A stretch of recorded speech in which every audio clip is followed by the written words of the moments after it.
Motorweek, television's automotive magazine. Motorweek is brought to you by Castrol GTX, engineered for greater protection against breakdown.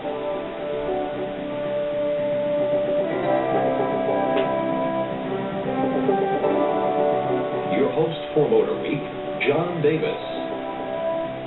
Well, hello and welcome again to Motorweek. We're glad to have you with us. You know, small cars sell in big numbers, and sometimes with lots of fanfare like the Honda Civic or Ford Escort, and sometimes in a quieter but equally successful manner like the Nissan Sentra. While it hasn't enjoyed the widespread publicity of some small cars, it has enjoyed widespread sales. In fact, it frequently matches or beats many well-known competitors. So if you're Nissan, how do you maintain that kind of momentum? Well, you do it by building a better 1995 Sentra. Could this be that car?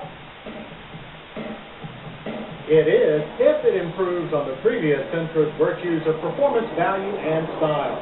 Now, we love the last Sentra's big car on a small chassis line, and hope for more of the same this time.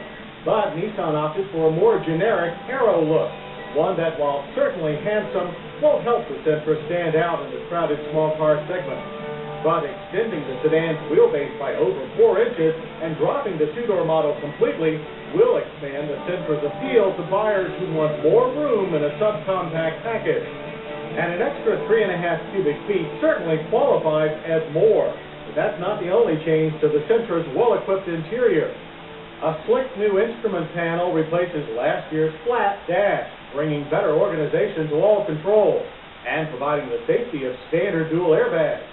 Gauges are large and clear, though our GXE-grade test car's lack of a tachometer is an unfortunate omission.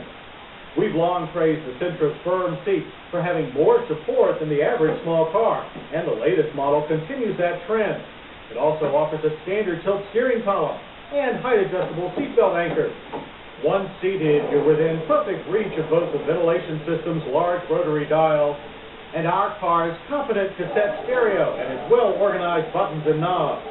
There's also a handy cup holder and plenty of interior storage. Sentra rear seat legroom has increased by 1.5 inches, while the rear headroom remains unchanged, but it's still one of the most generous in its class.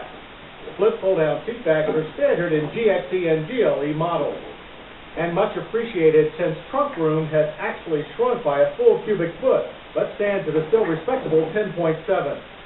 While there's less out back, the engine bay has seen a noticeable increase.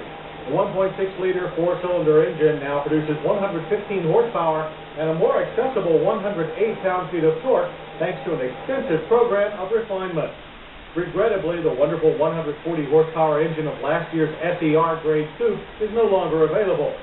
Transmission choices remain unchanged, however, a 5-speed manual like our test cars, or an optional 4-speed automatic. 115 horses and a manual got us to 60 in a very quick for its class 8.8 seconds. The quarter mile ended in 16.7 seconds at 87 miles per hour. Power was strong off the line, but expectedly concentrated in the mid-range.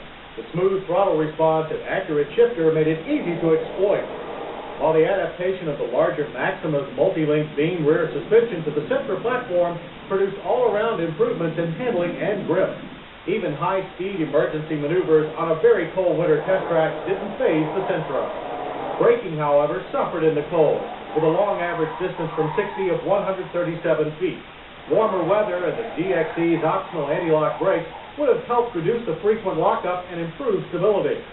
Out on the road, however, there were no problems in any weather. The Sentra's long wheelbase delivered a substantial improvement in ride quality. Fuel economy is also up.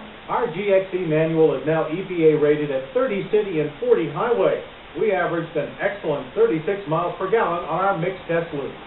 Increases in horsepower, interior space, and fuel economy usually also mean an increase in price.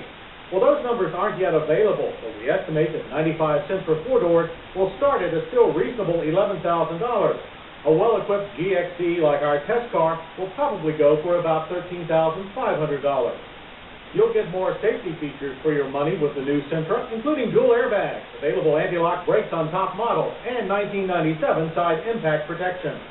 Overall, we like the newest Nissan Sentra very much. While it may still have a few small glitches, it improves on the previous car in almost every area. In order to maintain the success of its smallest model, Nissan had to build a better Sentra, and they did.